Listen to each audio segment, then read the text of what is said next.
class students, today we are continue the importance of pH in everyday life. So today we will take the topic, the plants and animals are sensitive to pH change. ये topic है हमारा यहाँ पे importance of pH में। तो देखिए यहाँ पर थियोरटिकल है, यहाँ पे थोड़ा यहाँ पे इसे समझ लीजिए अच्छे से। मोस्ट ऑफ द प्लांट्स, अधिकतर प्लांट्स ग्रो करते हैं बेस्ट, अच्छा when the pH of the soil is close to 7, जब पीएच सोयल की 7 के क्लोज होती है। If the soil is too acidic, यदि सोयल ज़्यादा एसिडिक होती है, और टू बेसिक या ज़्यादा बेसिक होती है, the plants grow badly, plants badly grow करते हैं, और do not grow at all, या पूरी तरीके से ग्रो करते ही नहीं हैं।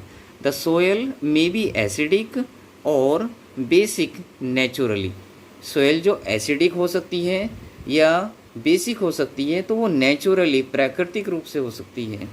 The soil pH is also attacked by the use of the chemical fertilizers in the field। तो जो सोयल का pH है वो किस प्रकार से हो सकता है, जो अटैक करता है सोयल पे, वो किस प्रकार से, अगर आप सोयल में केमिकल फर्टिलाइजर्स यूज कर रहे हो तो। If the soil is too acidic, यदि सोयल ज़्यादा एसिडिक हो जाती है, देन इट इज़ ट्रीटेड, इसको ट्रीट किया जाता है with material like quicklime. Quicklime common name है, calcium oxide is a chemical name, chemical formula calcium oxide का CaO हो जाएगा। या तो इसका मतलब यहाँ पर यदि कोई सोयल ज़्यादा एसिडिक हो जाती है तो देन तब हम इसे ट्रीट कर सकते हैं, कौन सा मटेरियल ऐड करके, क्विकलाइम ऐड करके, ठीक है ना, कैल्शियम ऑक्साइड, या सिलेक्ट लाइम ऐड करके, सिलेक्ट लाइम को भी ऐड कर सकते हैं। सिलेक्ट लाइम का कॉमन नेम है calcium hydroxide is a chemical name. और इसके अलावा क्या कर सकते हैं, चौक भी ऐड कर सकते हैं। चौक का क्या होता है chemical name, calcium carbonate, chalk is a common name. If the soil is too alkaline,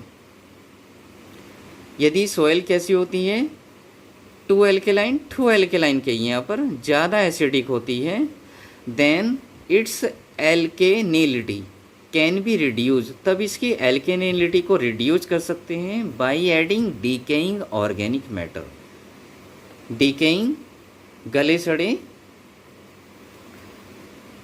organic matter को ऐड करके, यानी कि डिकेइंग ऑर्गेनिक मैटर के एग्जाम्पल जैसे मैन्योर होता है, जैसे गोबर का खाद होता है उसको कहते हैं, और you can say compost, leaves होती हैं प्लांट्स की, उनको गड्ढे में दबा दिया जाता है, और उसके बाद after 3-4-5 months after rainy day जब उसे हम निकालते हैं तो कंपोस्ट निकलता है। तो इस प्रकार हम इसे यहाँ पर कर लेते हैं। तो यहाँ पर हमने बता दिया है सोयल की एसिडिटी बढ़ जाती है तो कैसे ट्रीटमेंट करते हैं, और सोयल की अगर बेसिसिटी बढ़ जाती है, यानी कि एल्केनेलिटी बढ़ जाती है, इंक्रीज हो जाती है, तो उसको रिड्यूस करने के लिए हम क्या करते हैं।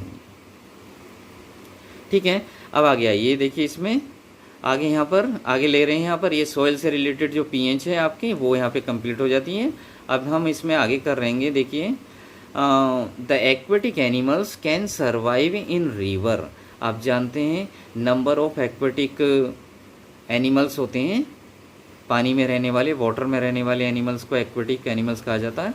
Can survive in river water with in a narrow range of pH change. एक नैरो रेंज होती है पीएच चेंज की, यानी कि यहाँ से यहाँ तक, ठीक है ना, एक लिमिटेशन होती है कि पीएच चेंज एक लिमिटेशन में हो रहा है, लिमिट में हो रहा है, तो वो सर्वाइव कर सकते हैं। और लिमिट से अगर अनलिमिट हो जाता है पीएच चेंज, ठीक है ना, तो आपका सर्वाइव करना मुश्किल हो जाता है एक्वेटिक एनिमल्स को। देखिए कैसे, कुछ एक्सप्लेनेशन देखिए यहाँ पर। When the pH of the rain water is about 5.6, यदि रेन वाटर का पीएच कितना होता है 5.6, तो it is called acid rain, तो उस समय हम उस रेन को एसिड रेन कहते हैं। टू मच एसिड रेन, अत्यधिक acid rain can lower the pH of the river और लेक वाटर, रिवर वाटर का, लेक वाटर का पीएच क्या कर देती है, लोअर कर देती है, ठीक है ना। To such an extent that the survival of aquatic animals, तो इस प्रकार सर्वाइवल यानी कि एक्वेटिक एनिमल्स का जो सर्वाइवल होता है कैसा हो जाता है, बिकम डिफ़िकल्ट, काफ़ी मुश्किल हो जाता है। The high acidity of river, ठीक है, और लेक वाटर और रिवर वाटर की हाई एसिडिटी के कारण can even kill the aquatic animals, ठीक है, जहाँ तक कि एक्वेटिक एनिमल्स किल हो जाते हैं, मर जाते हैं, लाइक फिशेज, ठीक है ना। इस प्रकार calcium carbonate is often added, तो ऊपर हमने ये यहाँ पे पता चल गया कि हमारा जो एक्वेटिक एनिमल्स का सर्वाइविंग क्यों डिफ़िकल्ट होता है और क्यों वे किल हो जाते हैं, तो ये चीज़ ऊपर के टॉपिक में जा चुकी हैं। अब हम उसका इम्प्रूवमेंट देख रहे हैं यहाँ पर, किस प्रकार से इम्प्रूवमेंट किया जा सकता है, प्रिवेंट किया जा सकता है एक्वेटिक लाइफ को। तो calcium carbonate is often added, calcium carbonate को ऑफ्टन एडेड किया जाता है टू द एसिडिक रिवर में और एसिडिक लेक में, किस लिए, टू न्यूट्रलाइज द एसिड, जिससे कि जो एसिड बढ़ा हुआ है रिवर में या लेक में वो न्यूट्रलाइज हो जाए। That comes from acid rain, और वो एसिड कहाँ से आ रहा है, जो एसिड रेन से आ रहा है। तो दिस प्रिवेंट द फिश या फिश इन द लेक में फिश इस प्रकार प्रिवेंट हो जाती हैं, या एक्वेटिक लाइफ को हम प्रिवेंट कर सकते हैं, ठीक है ना। तो यहाँ ये पीएच रिगार्डिंग करा गया किससे, एक्वेटिक लाइफ से रिगार्डिंग था। अब देखिए कुछ और यहाँ पे और हैं, यहाँ पर थोड़ी प्रॉब्लम्स, ये सब जो क्वेश्चंस हैं रीजनिंग क्वेश्चंस इसके बनते हैं mostly. Importance of pH in everyday life में रीजनिंग क्वेश्चंस यहाँ पे तैयार किए जाते हैं। तो देखिए आगे फिर और, when A honey bee sting, ठीक है, हनी बी मधुमक्खी, स्टिंग डंग को कहते हैं, a person, it inject an acidic liquid into the skin. अगर हनी बी क्या कर लेती, जब हनी बी स्टिंग कर लेती है, डंक अपना छोड़ देती है एक पर्सन में, ठीक है ना, तो इट इंजेक्ट क्या करता है, ये क्या छोड़ती है, इंजेक्ट क्या कर देती है बॉडी में, एसिडिक लिक्विड इंजेक्ट कर देती है इनटू द स्किन में, विच कॉजेज इमेंस पेन, यानी कि अत्यधिक पेन एंड इरिटेशन, ठीक है ना। हम यहाँ पे इसे बोलेंगे इमेसेंस पेन एंड इरिटेशन, इरिटेशन जलन को कहते हैं, ठीक है ना। तो ये दो प्रॉब्लम्स क्रिएट हो जाती हैं और मोस्टली ऐसा सभी ने ऑब्जर्व करा होगा, सभी का ऐसा अनुभव होगा। मधुमक्खी जब बैठ जाती है तो डंक छोड़ देती है किसी पर्सन में, किसी बॉडी पर, तो स्किन में इम्यूनेसेंस पेन यानी कि अत्यधिक पेन होता है और बर्निंग होती है। इफ़ द बी स्टिंग, ठीक है ना, if the bee sting a person then rubbing a mild base, यदि मिल्ड बेस को रविंग कर देता है, लाइक मिल्ड बेस, जैसे mild base like baking soda solution, basic soda solution, give relief, तो पर्सन को वहाँ क्या मिलता है, रिलीफ मिलता है। तो this is because being a base baking soda neutralizes the acidic liquid, जो एसिडिक लिक्विड बॉडी में एंटर कर गया है, स्किन में एंटर कर गया है, तो वो उसे जो बेस होता है बेकिंग सोडा लाइक, तो उसे न्यूट्रलाइज कर देता है। तो इस प्रकार यहाँ ये हनी बी पर बेस थी, ये जो प्रॉब्लम है हनी बी स्टिंग पर बेस यहाँ प्रॉब्लम थी। आगे देखिए एक और आती है इसी प्रकार, एन आंट्स स्टिंग, जो चींटी का डंक होता है, ठीक है ना, और ऊपर जो था तुम्हारा ये मधुमक्खी का डंक था। An ants sting inject methanoic acid, जो चींटी का डंक होता है इंजेक्ट क्या करता है, methanoic acid. Methanoic acid is a IUPAC name, common name इसका है फॉर्मिक एसिड, और इसका फॉर्मूला क्या बनेगा, HCOOH, ठीक है ना, carboxylic functional group methanoic acid में प्रेजेंट है, ठीक है ना। ये आप चैप्टर नंबर करेंगे 4 कार्बन एंड इट्स कंपाउंड्स में IUPAC आपको मिलेंगे, तो वहाँ पर आप इन्हें अच्छे से समझ सकते हो।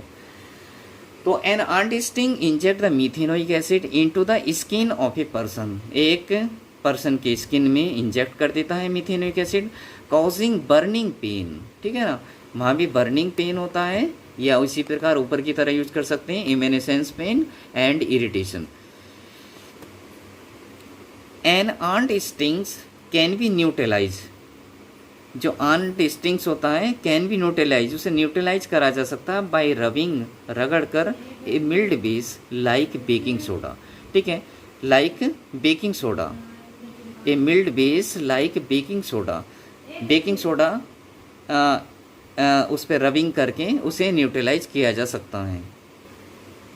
वन मोर रीजनिंग प्रॉब्लम,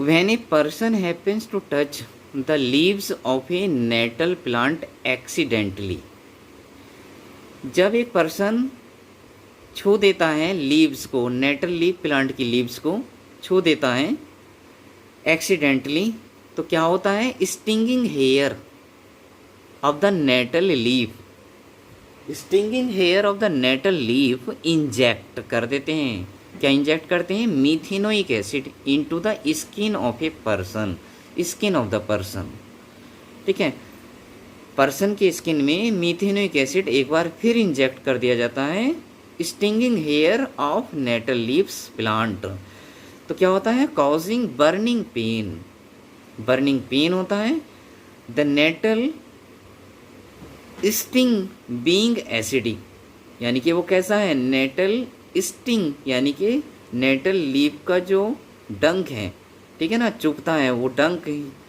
कैसा है, एसिडिक है, कैन बी न्यूट्रलाइज, उसे न्यूट्रलाइज किया जा सकता है by rubbing baking soda on skin, skin पर बेकिंग सोडा रगड़ कर या बेकिंग सोडा सॉल्यूशन रगड़ कर उसे न्यूट्रलाइज किया जा सकता है। तो इस प्रकार बच्चों इस वीडियो में यहाँ पर importance of pH in our everyday life over हो गया है। तो आप यहाँ उम्मीद करता हूँ कि आपको समझ में आ जाएगा और आप अच्छे से अपने नोट्स बना करके साइंस की तैयारी पूरी 100% कर लेंगे, पूरी तरीके से आपसे आशा करता हूँ।